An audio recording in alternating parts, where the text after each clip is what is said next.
I worked out for 4 years. If I had to start over again, I would do this.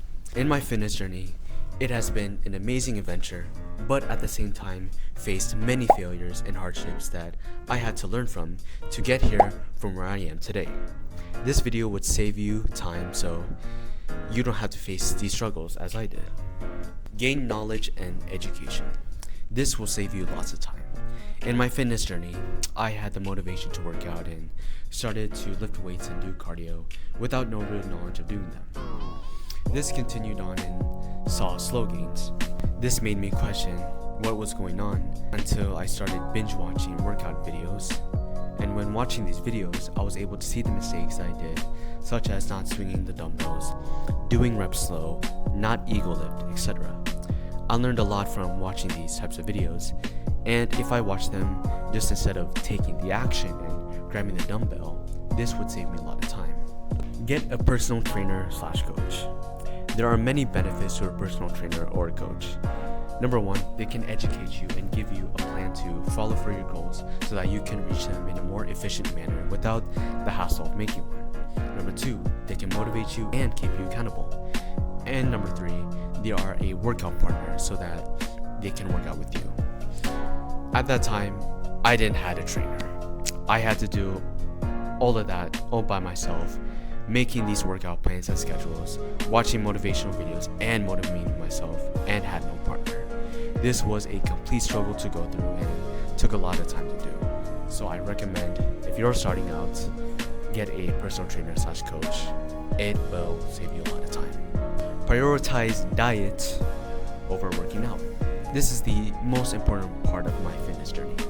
I completely disregard diet at all and thought that as long as I work out, burn a lot of the calories, and be in a caloric deficit, I can lose the weight and still eat my favorite foods.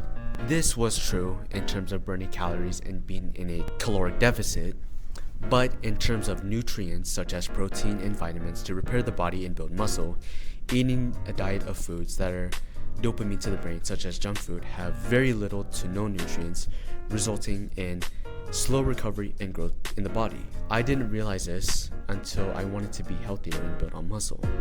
Now, I started to take my diet seriously, track my nutrient and protein intake, and saw massive progress to my health and body, resulting in muscles and looking good as well. The saying, abs are made in the kitchen, is true. Track macros. Tracking your calorie intake and nutrients is crucial to your overall fitness journey and health. In my beginning years of my fitness journey, back then, when I saw my sister track macros because she also works out as well, seeing it was just crazy and over exaggerating, and just seeing the scale and getting to a specific gram and tracking it on an app was just too much for me, and it will take a lot of time for me. So I kind of ignored it, just brushed it off. But as my journey went on, I did not realize that some foods that were very little and can cause you to binge eat will cost lots of calories that I did not even realize, and some foods that are big but do not have a lot of calories. I would judge the food by its size and how good it is and judge based on that. This is why junk food has a lot of calories, because it's not low calorie dense and does not fill your stomach, therefore causing you to binge eat. You wouldn't even know how many calories you are consuming. I started to realize this and started to track my macros. This was very hard for me because I saw it as time consuming, but it was worth it. I was able to see not only how much calories I'm consuming, but the protein and carbs I was consuming. I wanted to get very lean and build muscle and get jacked, so I decided to get into a moderate calorie intake with a high amount of protein, which is 1 gram of protein per pound of body weight, and reduce my saturated fats and carbs since I am on a keto diet. This made me change the way I saw tracking macros and learned a lot and got very educated by it. Train harder than last time. Train harder than last time.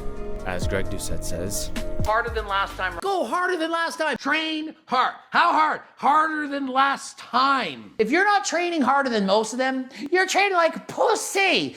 Putting a lot of effort into your reps and in your workout can make a significant difference in your overall fitness journey and is the most obvious advice. However, not a lot of people take it. In my experience of working out, I would always do a lot of sets, such as doing 5 sets of 10, doing 20-30 pounds of dumbbells.